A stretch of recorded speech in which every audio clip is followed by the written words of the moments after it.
आज म फेरि अर्को नयाँ भिडियो लिएर आएको छु हजुरहरुको लागि। यो जसको कोलेस्ट्रलको बिमारी छ त्यसले खान सक्नुहुन्छ। कोलेस्ट्रलको बिमारीले चाहिँ हात खुट्टा पोल्छ, बेसी पैताला पोल्छ। पैताला पोल्ने बिमारी चाहिँ कसरी हटाउने भन्दाखेरि चाहिँ म हजुरलाई सजिलो घरेलु दबाई सिकाउन चाहन्छु है। सुन्नुहोस् है ध्यान दिएर। हेर्न सक्नुहुन्छ हजुरलाई मन पर्छ पर्दैन, मन पर्नेले खाने, मन नपर्नेले हस्पिटलकै दबाई खाँदा पनि केही हुँदैन। यो दुईटा घिउ कुमारी भयो, हेर्नुस् है। यो दुईटा घिउ कुमारी मैले यहाँ हाले मिक्सरमा है। अब यसलाई टुक्रा टुक्रा पारेर हाले। अनि यो लौका भयो, हेर्नुस् है। लौका लौका त जहाँसुकै पाउँछ, बजारमा पनि पाउँछ, बस्तीमा पनि पाउँछ, जतासुकै पाउँछ। लौका घिउ कुमारी पनि पाउँछ, रोप्नु पर्यो घिउ कुमारी चाहिँ। अनि पाउँछ, त्यसकारणले चाहिँ यो लौकालाई चाहिँ काटेर मैले यसरी टुक्रा टुक्रा पारेकी छु। हेर्नुस् है, काटेर यो टुक्रा टुक्रा पारेकी छु मैले लौकालाई काटेर। हेर्नुस् है, यस्तो टुक्रा टुक्रा पारेको छु हैन। यो बोक्रासँगै धुएर बोक्रासँगै काट्ने यसलाई है। बोक्रासँगै काट्ने। त्यहाँबाट यहाँ मैले लगाएँ यसलाई। हेर्दै गर्नुस् है। किन कतिको हाई प्रेसर छ, सुगर छ, यसले बिगार गर्दैन। हाई प्रेसरलाई पनि नर्मल डाउन बनाउँछ। यो चिसो हुन्छ, यो चाहिँ शीतल हुन्छ। सुगरको बिमारी हुनेले पनि खान सक्नुहुन्छ, किनभने सुगरलाई पनि कुनै असर गर्दैन यसले हो।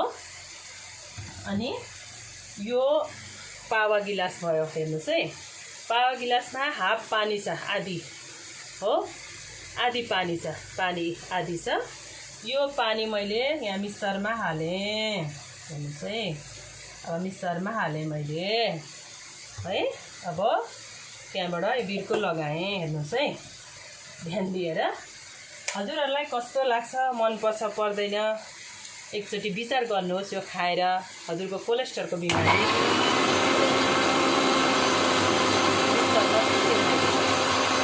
कोही बेला त घरकै दबाई खाएर पनि उपचार गरेर बिमारी पार्नु त होइन। कोही बेला आवश्यक पर्छ, घरमै चिजहरू सामानहरू पाइन्छ, आफ्नै घरमा खाने, बनाएर खाने, अल्छी गर्नु भएन कुनै चिजलाई पनि। अब हेरौँ है त ल। अब यो हेर्दाखेरि भयो भएन, ओ हुन लागेछ है। अब हेर्नुहोस् है। अब एकचोटि मेसिन लगाउने, यसलाई मिन पारेर पिस्ने, एकदम मिन पारेर पिस्ने। अनि यसलाई भयो, अब भयो है। अब म निकालेँ यसलाई, हेर्नुहोस् है।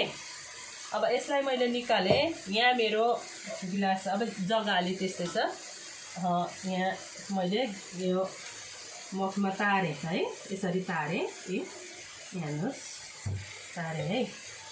अब म तारेर यसलाई चाहिँ अब यस्तो, अब यो बाक्लो हुन्छ, एकदमै बाक्लो हुन्छ यो, हेर्नुहोस् है। यो बाक्लो हुन्छ, त्यसकारण यसरी चलाउने। यसलाई चलाएपछि यो मुनि जान्छ हो।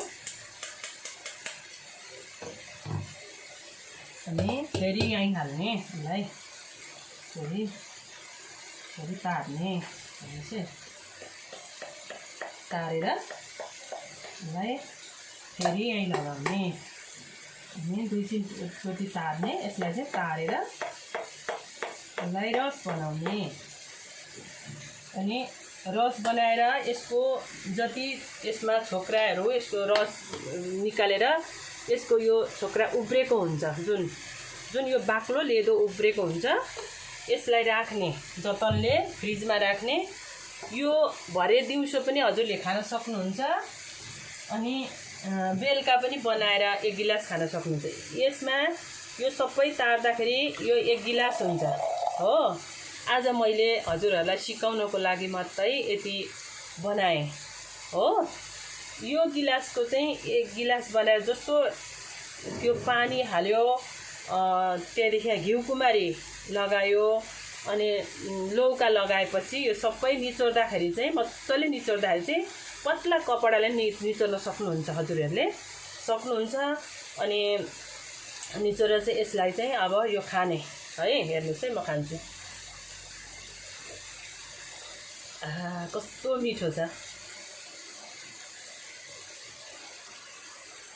तपाईहरु पल्किनुहुन्छ यो खाना थालेपछि। यति मिठो भयो। मैले यो सबै खाइसकेँ। हेर्नुहोस् है यति बनाएको थिएँ। 1 गिलास बनाउनुहोस्।